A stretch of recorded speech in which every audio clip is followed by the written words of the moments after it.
अस्सलाम वालेकुम अज़ीज़ान मन। स्टॉक मार्केट में क्यों इन्वेस्टमेंट करनी चाहिए, क्यों हमें अपना पैसा स्टॉक मार्केट में लगाना चाहिए। यही स्टॉक मार्केट एक सेफ हमारे पास इस वक्त इन्वेस्टमेंट एंटिटी क्यों है पाकिस्तान के कॉन्टेक्स्ट में, और कोई और जगह क्यों नहीं है, या मैं इस वक्त स्टॉक मार्केट की ब्लॉगिंग क्यों कर रहा हूँ। देखिए, ओवरऑल पाकिस्तान में as an investment point of view में मैं दो बातों को एलैबोरेट करता हूँ। Being a student of economics, business, मुझे 15 साल का एक्सपीरियंस हो चुका है सेल्स में, बिजनेस में। कारोबार दो तरीके के हैं। एक वो कारोबार है जिसमें आपके पास कोई स्किल, कोई प्रोडक्ट, कोई सर्विसेज होती हैं, उसमें आप अपना कंप्लीटली अपनी नॉलेज, अपना पैसा उस जगह पे इन्वेस्ट करते हैं और कंप्लीटली टाइम देते हैं। लेट अस सपोज एक फैक्ट्री छोटी सी बना लें और मैं चाहता हूँ कि मैं एक कपड़े की फैक्ट्री बनाऊँ या टी शर्ट की फैक्ट्री बनाऊँ। अब टी शर्ट की फैक्ट्री बनाने के लिए मुझे उसमें ओवरऑल ज़मीन भी चाहिए, मुझे फैक्ट्री भी बनानी है, मुझे सरमाया भी चाहिए, मुझे सारा लगाना है, फिर मुझे अपना सारा टाइम भी देना है, एवैल्यूएशन भी करनी है, सब कुछ करना है। तो वो सारी की सारी इन्वेस्टमेंट, अगर एक ऐसी इन्वेस्टमेंट की तरफ मैं जाना चाहता हूँ तो फिर तो मुझे ना सिर्फ पैसा लगाना है बल्कि अपना वक्त लगाना है, अपनी नॉलेज, एफर्ट, सब कुछ लगाना है। अब बिजनेसमैन तबका तो ऐसे ही करता है, उसने तो इसी तरह के अपना कोई ना कोई प्रोडक्ट्स, सर्विसेज, स्किल्स में ओवरऑल मैं अपने स्किल्स की बात करूँ तो मैं इन्वेस्टमेंट कंसल्टेंट हूँ, मैं रियल एस्टेट में एडवाइस करता हूँ, रियल एस्टेट की मेरी फर्म है, मेरा बिजनेस इन्वेस्टमेंट को एडवाइस करना है, ठीक है। अब इसी में मेरी ओवरऑल इन्वेस्टमेंट है। ये जो आपको स्टूडियोज नज़र आ रही हैं, जो व्लॉगिंग हो रही है, इसमें अच्छा खासा पैसा लग रहा है हमारा और ये आप तक पहुँच रहा है। तो I am investing in this particular purpose, क्योंकि मेरा बिजनेस ही है, कंसल्टेंसी इज़ माई बिजनेस। अब बहुत सारे ऐसे लोग हैं जिनका बिजनेस कुछ भी नहीं, जिन्होंने जॉब करनी है या कोई और बिजनेस उनका है, उनकी एक रेलेवेंट इनकम आ रही है, वो फ्रीलांसिंग भी हो सकती है, वो ओवरऑल कोई जॉब भी कर सकते हैं, वो किसी बड़ी कंपनी में बहुत अच्छे अहदे पे भी हो सकते हैं, या उनका अपना एक छोटा ज़ाती कारोबार भी हो सकता है और उस कारोबार से निकाल के वो 2, 4, 5 लाख रुपया, 10 लाख रुपए की इन्वेस्टमेंट उनके पास साइड पे होती है।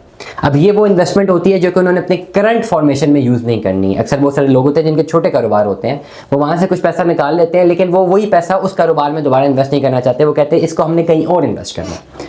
बिकॉज हमेशा याद रखना कि do not keep all the eggs in one basket. हमेशा ये थंब रूल है इकोनॉमिक्स का, बिजनेस का, जब आप काम कर रहे हैं कि do not keep all the eggs in one basket. आप एक बास्केट में सारे एग्स रखेंगे और अगर वो गिर गई तो सारे अंडे टूट जाएंगे। तो इसलिए आपको अपने मल्टीपल जो है, अगर आपके पास एग्स आर लाइक आपका फ्रूट, आपकी इन्वेस्टमेंट्स, वो अपने मल्टीपल बास्केट्स में रखनी है। इसलिए वी एडवाइस ओवरऑल आपको स्टॉक मार्केट। ओवरऑल पाकिस्तान में इस वक्त कोई ऐसा डायमेंशन नहीं है जिसमें आप अपनी इन्वेस्टमेंट करें और आपको उसमें वक्त ना देना पड़े। कुछ ऐसे लोग हैं जो स्टॉक मार्केट को ऐसा बिजनेस करते हैं, बट उसमें वो क्या करते हैं, पूरा दिन उसमें वक्त दे रहे हैं।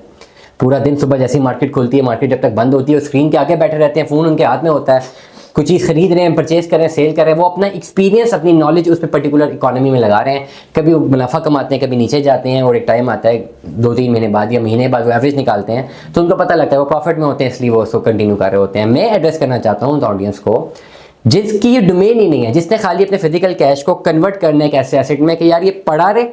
एसेट की क्या डेफिनेशन है? एसेट की डेफिनेशन ये है कि एक ऐसी चीज़ जो जिसमें कैपेसिटी हो कि वो प्रॉफिट जनरेट करे, जिसमें ये कैपेसिटी है वो नीचे भी चला जाए। रुपया इटसेल्फ एक कैपिटल नहीं है, रुपया एक खाली पीस ऑफ पेपर है, वो एसेट नहीं है। Money is not a capital. आपका जो पीस ऑफ पेपर है, ये जो बैंक में आपके डिजिट्स आपको शो हो रहे हैं, ये खाली क्या है? ये खाली नंबर है या पीस ऑफ पेपर है। इसमें वो कैपेसिटी नहीं है कि कैपिटल हो, ये कैपिटल से कैपिटल जनरेट नहीं कर सकता, और अगर वो लोग जो करते हैं वो सूद के जुमरे में आता है। इसलिए मेरी एडवाइस ये है कि करंट मार्केट वैल्यूएशन पे, आज मार्केट 94,000 पॉइंट्स पे है, कुछ दिनों पहले 88,000 पे गिरी थी, मैंने कहा तो ऊपर जाएगी, अभी ऊपर जा रही है। मतलब स्टॉक्स में डिमांड एंड सप्लाई है। आप क्या कर सकते हैं कि आप एक बहुत अच्छा स्टॉक या 4-5 लाख या 10 लाख रुपए की इन्वेस्टमेंट मल्टीपल स्टॉक्स में इन्वेस्ट करके उनको छोड़ सकते हैं। कुछ ऐसे स्टॉक्स जो कि बढ़े या कम हो तो उनमें 1 रुपये का फिगर आता है। अपने व्लॉग में बहुत दफ़ा अपने ऐसे स्टॉक्स बताता हूँ कि इन स्टॉक्स में आप इन्वेस्टमेंट करें। मेरी एडवाइस ये है कि ये पैसा बैंक में रखने की बजाय, ये ओवरऑल डीवैल्यू करने की बजाय, ये एक जगह पर लोग रख देते हैं। लोगों के पास अक्सर 10-10 लाख की सेविंग 10-10 साल पड़ी रहती है, उनके पास टाइम ही नहीं मिलता। उनका बेसिकली ओवरऑल सबसे ज़्यादा उनका एक प्रॉब्लम ही होती है कि यार ये हमने पैसे पड़े ज़ाया कर दिए, सेविंग्स थी। सेविंग्स को इन्वेस्ट करते हैं आप एसेट में, और पाकिस्तान में या तो गोल्ड ले लें। गोल्ड 10 लाख रुपए में 3 तोले सोना नहीं आएगा, कब गिरा पता नहीं। फॉरेन करेंसी लेंगे, उसका ये हाल है। रियल एस्टेट का ऐसा हाल है कि उसमें आप इन्वेस्टमेंट करके 10 लाख में कुछ ले नहीं सकते। स्टॉक मार्केट एक ऐसी है जिसमें आप 10 लाख की इन्वेस्टमेंट करें तो आपको ओवरऑल 3 से 4 स्टॉक्स अलग अलग आप अच्छे खासे उठा के रख सकते हैं और उनको छोड़ दें। आपने उनको साल, 2 साल, 3 साल, 4 साल, 5 साल तक नहीं छेड़ना, पड़े नहीं, क्या फर्क पड़ता।